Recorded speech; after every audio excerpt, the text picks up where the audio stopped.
Then a rough week for OpenAI, facing so much user backlash over its highly promoted GPT-5 rollout. Had to bring back a previous model, but OpenAI might be making some new inroads in a more lucrative part of the business. Mackenzie Sagalos has that in today's Tech Check. Morning, Mac. Hey, good morning, Carl. It was specifically those chatbot users that were put off by the so-called new personality of GPT-5. They said that it felt colder and less intuitive. But while they were loudly complaining, enterprise customers have quietly been leaning in. And it's that business opportunity which OpenAI is aggressively courting with this upgrade.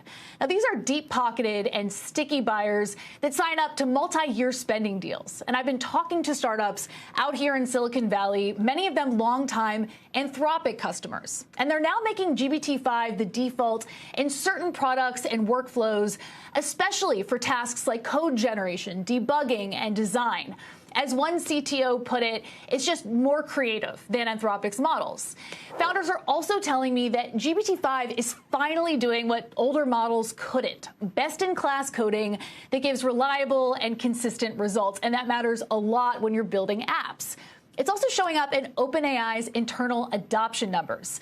So developers building on OpenAI's tech have more than doubled since launching.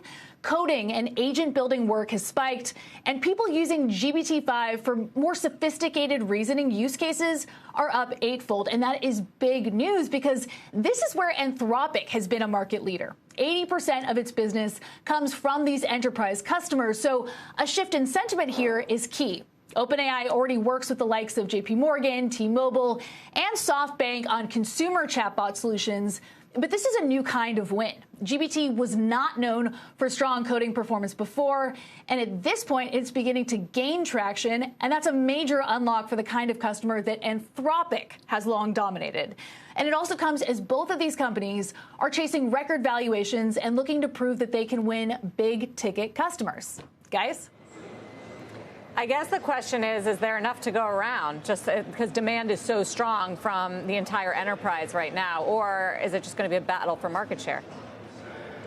I mean, it's a growing pie. That's exactly it. So even if Anthropic share is going down, a rising tide lifts all ships here. And you're really seeing that show up, this push into trying to grow the ecosystem, right? Like in the last 2 weeks, you've got OpenAI offering federal agencies within the U.S. government $1-a-year contracts. Anthropic is doing the same. That's a Palantir playbook. You've got them moving to open source the model. That's following in DeepSeek's footsteps, trying to make that tech more accessible to developers. And now it's leaning into what has historically been Anthropic's home turf, which is making its tech more available to developers, really growing that enterprise base in an effort to get more revenue streams. Okay, Mackenzie, thank you very much. Tracking the battle for enterprise and coding with these AI players. Mackenzie Sagalos.